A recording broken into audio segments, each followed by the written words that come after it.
Hello everyone, कैसे हो आप सब। आई होप आप मस्त होंगे, स्वस्थ होंगे और अपना ध्यान अच्छे से कर रहे होंगे। आज आपको मैं उत्तराखंड में एक इम्पोर्टेंट टॉपिक कत्यूरी राजवंश कराना जा रहा हूँ।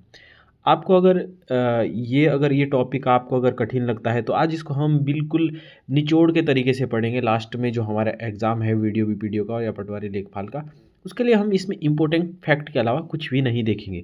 हम इसमें दूसरी चीज़ें भी नहीं जानेंगे, जितना एग्ज़ाम ओरिएंटेड है उस चीज़ को हम कवर करने की कोशिश करेंगे। ये मेरा फर्स्ट वीडियो है आज। अगर आप इसमें अच्छे कमेंट करते हैं, अगर आपको ये समझ आता है, ये कंटेंट अच्छा लगता है, तो आप मुझे कमेंट सेशन में बता सकते हैं। इसी तरीके से हम न्यू सीरीज़ को बना सकते हैं। ये रैपिड रिवीजन जिसको कहते हैं ना, तुरंत जो रिवीजन है ना, वो वाली क्लास है ये। यहाँ पर आपने आज तक जो मेहनत की है उसका सारा आप इससे रिवीजन कर सकते हैं। तो आप इसको देखिएगा।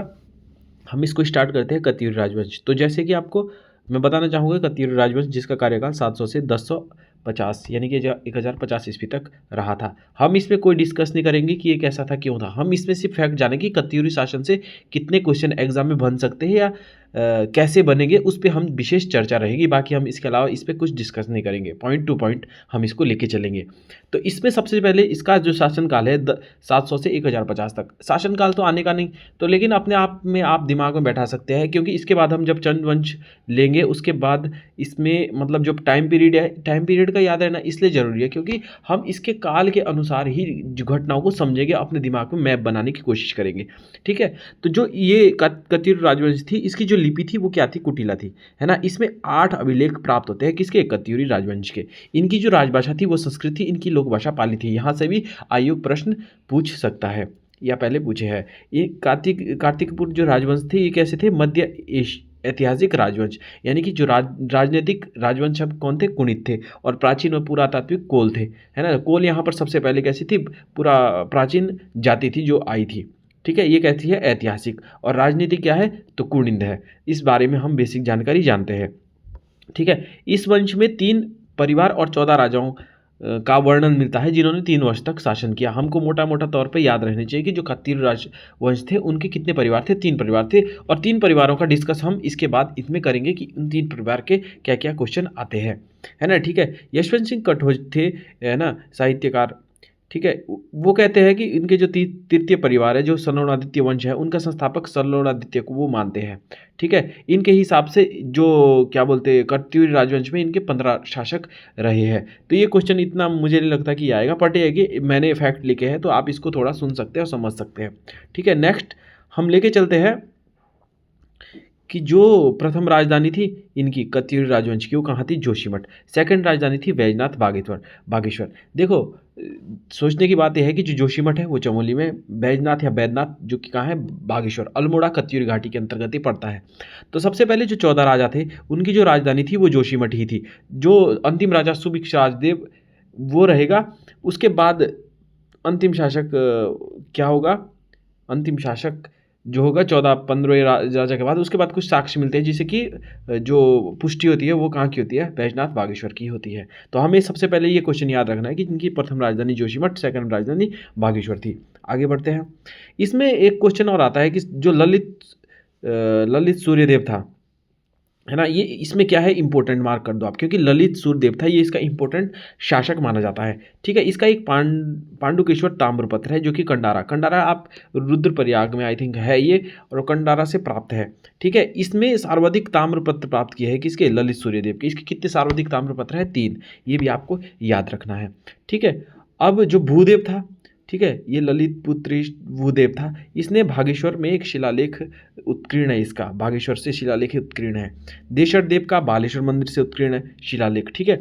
आसन वासन 2 चीज़ें मिलती है एंटकिंसन के अनुसार। आसन वासन क्या है, तो ये कत्यूरी राजाओं के नाम थे। ये भी इंपॉर्टेंट क्वेश्चन बन जाते हैं जो बीच बीच से फैक्ट निकल के आते हैं। ठीक है। अब कनिंगम के अनुसार कत्यूरी राजाओं की राजधानी लखनपुर थी। ठीक है। ये भी वन लाइनर में है, आप इसको याद कर सकते हैं। 10वीं की शताब्दी के कत्यूरियों राजाओं की शीतकालीन राजधानी डिकुली थी, जो अपने आप में इंपॉर्टेंट क्वेश्चन बन सकता है। 10वीं नहीं, सॉरी, 7वीं। जो 7वीं शताब्दी के कत्यूरी राजा थे उनकी शीतकालीन राजधानी कहाँ थी, डिकुली थी। ह्वेनसांग ने कार्तिकपुर को ब्रह्मपुर नाम से संबोधित किया। ये भी अपने आप में इंपॉर्टेंट बन सकता है, इसको भी आपने याद रखना है। इसके बाद हम इसके 3 वंश को किस तरीके से जानते हैं वो भी हम देखते हैं। ठीक है। वो भी हम इसमें देखेंगे। उसके 3 भाग है, प्रथम परिवार, द्वितीय परिवार और तृतीय परिवार। प्रथम परिवार में इसका जो राजवंश था वो था बसंतदेव, सेकंड परिवार में निम्बरदेव, थर्ड परिवार में सलोणादित्य राजवंश। ये राजवंश के अंतर्गत ही शासन करेंगे, ठीक है। प्रथम परिवार का नाम बसंतदेव राजवंश, दूसरा निम्बरदेव राजवंश, तीसरा सलोणादित्य राजवंश। लेकिन सलोणादित्य राजवंश का संस्थापक हम इसके बाद देखेंगे, जो कि अपने आप में हमने नोट डाउन किया होगा, है ना। प्रथम परिवार का संस्थापक था बसंतदेव, है ना। स्वर्णेश्वर मंदिर इसने दान में दिया था, ठीक है। और उपाधि इसको उसने उपाधि धारण की थी प्रथम परिवार के बसंतदेव ने, कैसी थी, परम बट्टा बट्टा महाराजाधिराज परमेश्वर की इसने उपाधि धारण की थी। मैक्सिमम तौर पे यही उपाधि आपको देखने को मिलेगी, तो इसको शायद इतना इम्पोर्टेंट नहीं समझते जो इसकी उपाधि थी, लेकिन हम एक तरीके से सनसनी निगाह से हम इसको देख सकते हैं। दूसरा राजा प्रथम परिवार का बसंतदेव हुआ, जिसने जोशीमठ में नरसिंह मंदिर का निर्माण किया। जोशीमठ आपको अपने दिमाग में होना चाहिए, जोशीमठ चमोली में भाई, ठीक है, नरसिंह मंदिर का निर्माण किया। तीसरा राजा इसी प्रथम परिवार का खरप्रदेव था। ये आपको ये जो आपको ये सीक्वेंस है ना, ये आपको अपने दिमाग में बैठाने हैं। बसंतदेव, है ना, पहले बसंतदेव, खरप्रदेव, त्रिभुवन राजदेव, ठीक है। ये कैसा था, त्रिभुवन राजदेव अंतिम राजा था किसका, प्रथम परिवार का। प्रथम परिवार का अंतिम शासक कौन था, त्रिभुवन राजदेव। तो हमने प्रथम परिवार से ये क्लोज कर दिए। अब हम इसका सेकंड परिवार देखेंगे। सेकंड परिवार में संस्थापक कौन है, निम्बरदेव, है ना। इसके बाद कौन आता है, इष्टगणदेव। जो द्वितीय परिवार वाला था ना, जैसे निम्बरदेव था, ये शैव धर्म को मानने वाले थे, ठीक है। इतना शायद ये पूछेगा नहीं शैव धर्म, लेकिन हम इसको थोड़ा सा याद रख सकते हैं, ठीक है। इष्टगणदेव ने उत्तराखंड को एक सूत्र बांधने का प्रयास किया। अब इष्टगणदेव आपने जैसे ही सुना वैसे आपको शंकराचार्य का याद आना चाहिए। भाई शंकराचार्य कब आए थे, ठीक है, 820 में। तो 820 का जो कार्यकाल था वो किसका रह चुका था, इष्टगणदेव का। तो ये कनेक्ट करने हमको क्वेश्चन से कि दूसरे क्वेश्चन में कैसे घुसे। अभी हमने चंद और पंवार के हम कनेक्ट नहीं कर रहे, क्योंकि फिर क्या मच जाएगी, खिचड़ी मच जाएगी, तो हमने नहीं कराना। अभी हम कत्यूरी देख रहे हैं, तो हम कत्यूरी को अच्छे से याद करेंगे, ठीक है। अब इसके बाद इष्टगणदेव के बाद ललित सूर्यदेव, ये इंपॉर्टेंट शासक है द्वितीय परिवार का, ठीक है, पूरे कत्यूरी का। तो कत्यूरी का सबसे प्रतापी शासक हुआ था कौन, ललित सूर्यदेव, है ना। बैजनाथ जो मंदिर है ना, इसका निर्माण इसके पुत्र भूदेव ने करवाया था। इसका पुत्र ललित सूर्यदेव के बाद कौन था, भूदेव, इसने बैजनाथ मंदिर का निर्माण कराया था, जो कि बागेश्वर के अंदर है, ठीक है। बौद्ध धर्म का ये विरोधी था कौन, ललित सूर्यदेव का पुत्र सुजान देव ने गंगोली हाट में नामक नगर बसाया था। ये जो इसके पहले एक्स पटवारी एग्जाम हुआ था ना, उसके अंतर्गत आया था कि ललित सूर्यदेव का जो पुत्र है सुजान देव, इसने क्या गंगोली हाट नामक नगर बसाया था, ठीक है। ये भी हमको याद रखना है।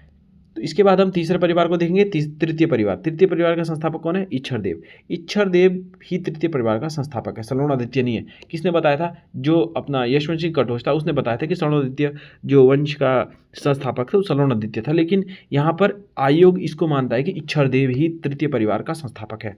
यह जानकारी हमको बालेश्वर, पांडुकेश्वर, ताम्रगत से मिलती है। ये किसका है, पांडुकेश्वर, ये ललित सूर्यदेव का। ये हमको कनेक्ट करना है क्वेश्चन, ठीक है। इसके बाद आ जाए, इसके बाद देशरदेव हो गया, पद्मदेव हो गया। हमको इसके मतलब जो सीक्वेंस है वो याद रखना है। जैसे इच्छरदेव, देशरदेव, पद्मदेव, ये क्या है, इसके शासक है। पद्मदेव क्यों थोड़ा सा इंपॉर्टेंट, क्योंकि इसने बद्रीनाथ को भूमि दान की थी। जो बद्रीनाथ मंदिर बना था ना, इसको दानदाता भी कहते हैं, ठीक है, किसको, पद्मदेव को, है ना। इसके बाद सुभिक्ष राजदेव, जो विष्णु का परम ज्ञाता है, ठीक है। सलोणादित्य वंश का अंतिम शासक कौन है, सुभिक्ष राजदेव, है ना। परम वैष्णव और परम ब्राह्मण इसको कहा गया है, किसको, सुभिक्ष राजदेव को। ये भी हमने देखा है। इसके बाद हम कुछ चीज़ें देखते हैं, जैसे कि कुलसारी का अभिलेख, है ना, जतपाल देव का है, ठीक है। राजभाषा इनकी क्या थी, संस्कृत लोक भाषा पाली, ये हमने पहले देख लिया है। लक्ष्मीदत्त जोशी मानते हैं कि जो कत्यूरी है वो अयोध्या से आए हैं। बद्रीदत्त पांडे मानते हैं कि जो कत्यूरी राजा है वो सूर्यवंशी मानते हैं, कौन, बद्रीदत्त पांडे। ये भी क्वेश्चन आ सकते हैं, इसको भी आपने नोट डाउन करना है या समझना है या सुनना है। भूमि मापन जो अधिकारी थे उसको प्रमोतार कहते थे, है ना। इनका जो पतन का कारण था क्या था, बाह्य आक्रमण, क्योंकि उस समय विभिन्न तरीके से बाह्य आक्रमण हो रहे थे। उधर चंदों का भी हो रहा था, इधर तैमुरलंग भी, अब तैमुरलंग तो सॉरी बाद में आया, वो इनका शासनकाल पहले रह चुका था, ठीक है। इधर पंवार भी थे। तो जो बाह्य आक्रमण था ना, जैसे चंदों का भी हो गया आपका, इधर से 888 ईस्वी से अपना पंवार भी आते हैं, तो इनका जो पतन था वो बाह्य आक्रमण के कारण हुआ, ठीक है। अब इनके कुछ शब्द आते हैं, जैसे आपको देखेंगे इनके जो राज पदाधिकारी, जैसे प्रांतपाल पूछते हैं, प्रांतपाल क्या होता है, तो प्रांतपाल हम कह सकते हैं सीमाओं की सुरक्षा करने वाले। घटपाल गिरिद्वारों के रक्षक। वर्मपाल सीमावर्ती मार्ग आवागमन के व्यक्तियों पर निगरानी। नरपति क्या हो गया, नदी घाटों की आगमन सुविधा एवं वसूली कर। ठीक है, नरपति क्या हो गया, जो वसूली कर मतलब करते हैं ना, उनको नरपति कहते हैं, जो नदी घाटों पर, जैसे नदी घाटों पे आगमन पे।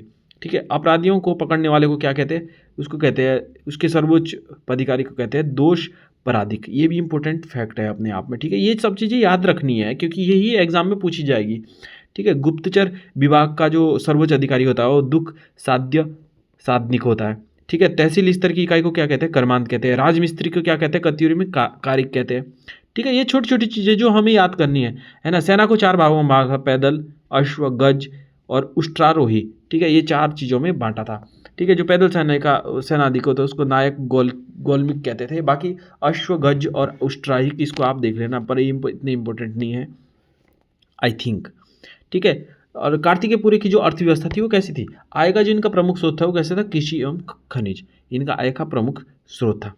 ठीक है, जो क्षेत्रपाल होता था वो राज्य की कृषि की उन्नति का ध्यान देते थे। राज्य की जो कृषि थी उसके उन्नत का ध्यान कौन देते थे, क्षेत्रपाल।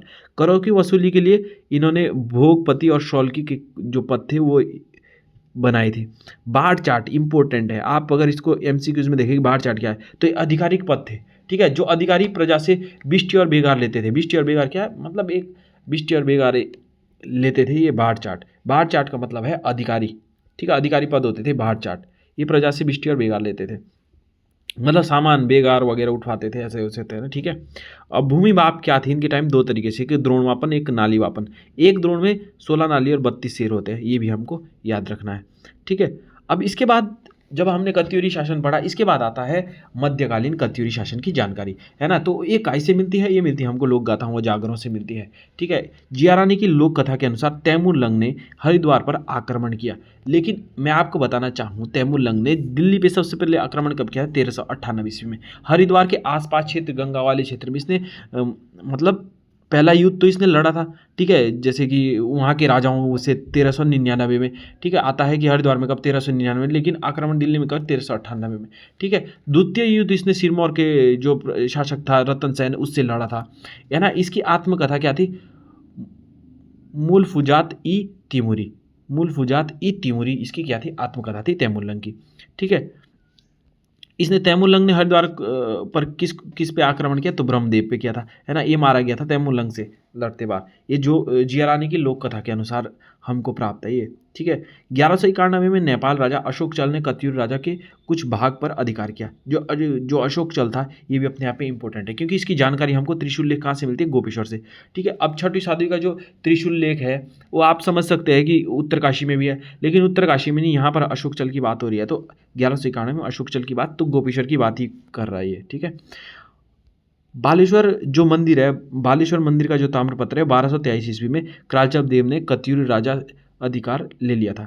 ठीक है, कत्यूरी काल को उत्तराखंड का स्वर्ण काल कहा जाता है, ये भी आपको याद रखना। तो इस वीडियो से आपको कितना समझ आया, मुझे अपना जो फीडबैक है वो ज़रूर कमेंट पे दीजिएगा। इसके बाद हम आपके लिए रेडी करेंगे, चंद को भी हम कर सकते हैं, जो भी आप टॉपिक देंगे हम उस टॉपिक में आपके लिए नेक्स्ट वीडियो लाएंगे। ये आपकी रैपिड रिवीजन वीडियो है, इसमें आपको सिर्फ फैक्ट देखने हैं, अपने कानों से सुनने हैं। जो चीज़ें आपको नहीं लगती है उसको आप अपने टेस्ट सीरीज में आप निकाल सकते हैं, आपके जो क्वेश्चन आंसर है उसको आप अटेम्प्ट कर सकते हो। तो आपको नेक्स्ट वीडियो में मिलते हैं, तब तक के लिए धन्यवाद।